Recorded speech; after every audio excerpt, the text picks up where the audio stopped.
remembering the very key basics of trying to get enough sleep and exercise and being able to vent. If this is with a good friend, if this is with your significant other, perhaps with a therapist, but being able to release some of that tension will allow a man to feel more relaxed, and relaxation is definitely the key.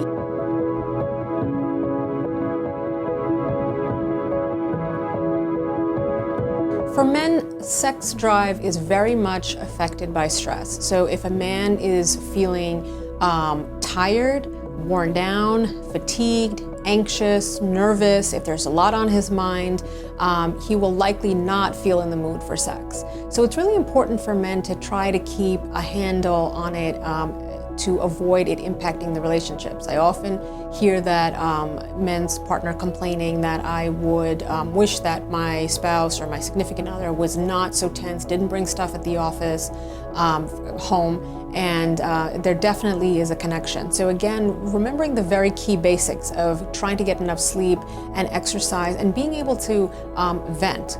If this is with a good friend, if this is with your significant other, perhaps with a therapist, but being able to release some of that tension will allow a man to feel more relaxed, and relaxation is definitely the key to enjoying one's libido and having a good sex life.